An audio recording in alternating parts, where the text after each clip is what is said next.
Hi, this is Sophie Grace, and I play Christy Thomas on the Netflix series The Babysitters Club. Today, I will be reading you a chapter from Christy's Great Idea by Anne M. Martin. Chapter 1, The Babysitters Club. I'm proud to say it was totally my idea, even though the four of us worked it out together. Us is Marianne Spear, Claudia Kishi, Stacy McGill, and me, Christy Thomas. I got the idea on the first Tuesday afternoon of 7th grade. It was a very hot day. So hot that in my unair-conditioned school, Stony Brook Middle School, my teachers had opened up every single window and door and turned off all the lights. My hair stuck damply to the back of my neck, and I wished I had a rubber band so I could pull it back into a long ponytail. Bees flew into the classroom and droned around our heads. Mr. Redmond, our teacher, let us stop working to make fans out of construction paper. The fans didn't do much except for keep the bees away, but it was nice to take 10 minutes out of social studies to make them. Anyway, that stifling afternoon dragged on forever, and when the hands on the clock of the front wall of our classroom finally hit 2:42 and the bell rang, I leaped out of my seat and shouted, "Hooray!" I was just so glad that it was time to get out of there. I like school and everything, but sometimes enough is enough. Mr. Redmond looked shocked. He had probably been thinking he'd been so nice letting us make those fans, and there I was, not appreciating it at all. I was just so glad the day was over. I felt bad, but I couldn't help what I'd done. I'm like them. I think of something to say, and I say it. I think of something to do, and I do it. My mom calls it impulse. Sometimes she calls it trouble. But she doesn't just mean trouble. She means trouble. And I was in trouble then. I've been in enough trouble to know when it's coming. Mr. Redmond cleared his throat. He was trying to think of a way to punish me without completely humiliating me in front of all the other kids. Things that are important to him. Christy, Mr. Redmond began, and then he changed his mind and started all over. Class, you have your homework assignments. You may go. Christy, I'd like to see you for a minute. While the rest of the kids gathered up their books and papers and left the room, laughing and giggling, I made my way up to Mr. Redmond's desk. Before he could say a word, I began apologizing. Sometimes that helps.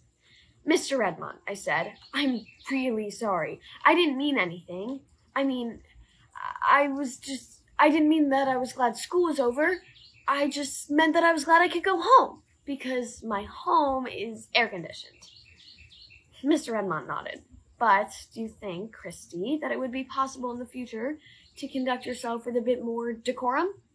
I wasn't sure the exact meaning of decorum, but I had a pretty good idea it meant not spoiling Mr. Redmond's day by jumping up and shouting hooray when the bell rang.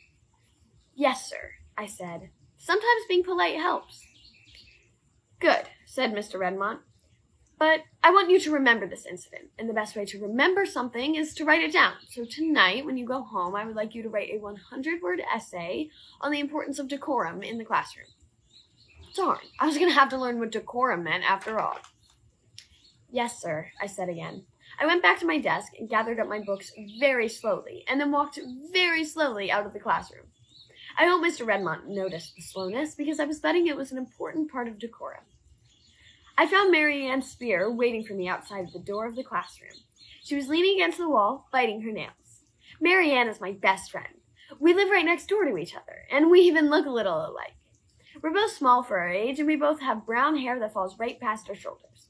But that's where the similarity ends, because I can't keep my mouth shut, and Marianne is very shy and very quiet.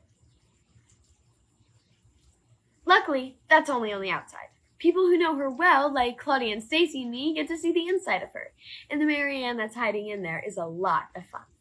Hey, I greeted her. I pulled her hand out of her mouth and looked at her nails. Marianne, how do you expect to ever wear nail polish if you keep doing this?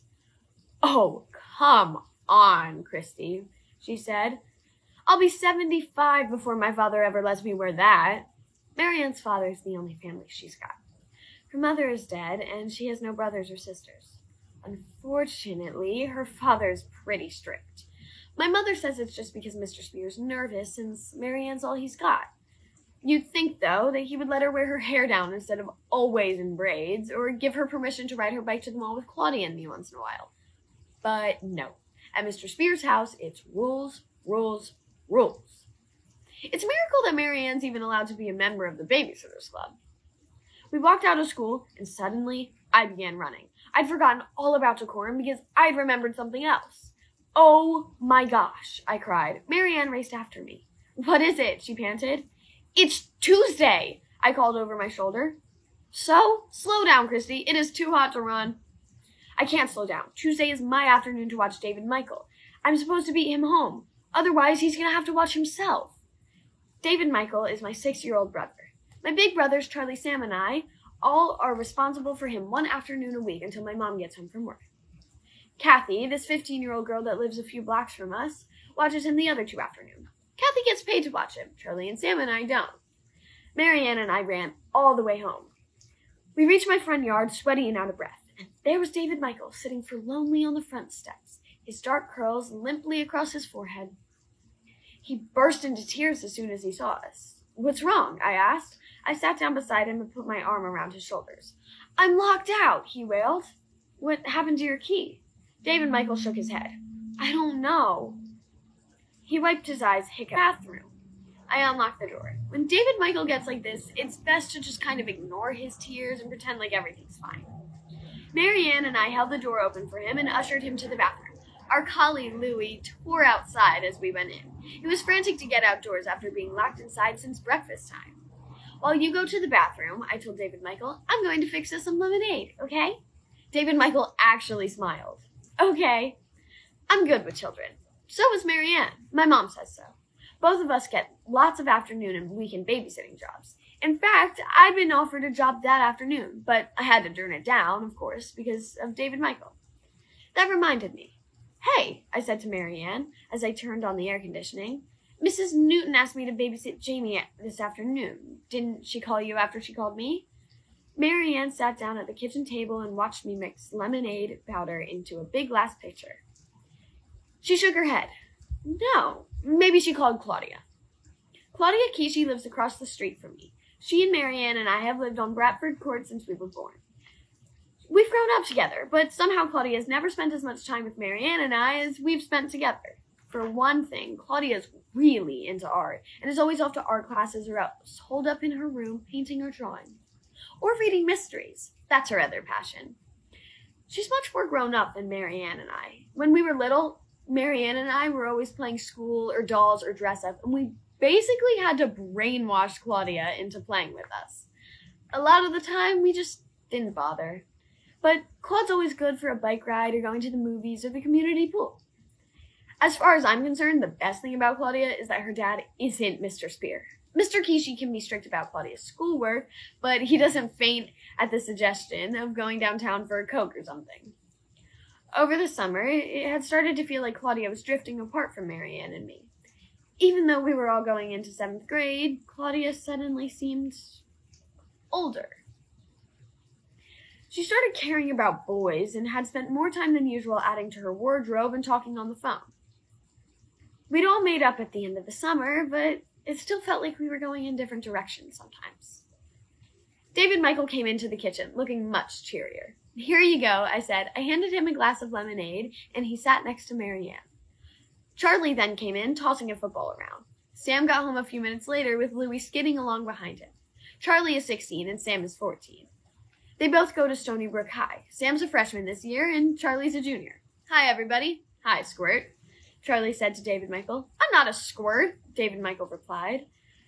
Charlie thought he was so great because he just made the varsity team. "You's backyard," Sam announced. "Want to play, Christy?" I did, but David Michael wouldn't want to. He was too little. "I don't know. I thought Marianne and I could take David Michael to the brook."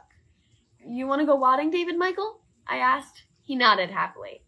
"See you guys later," Sam called after him.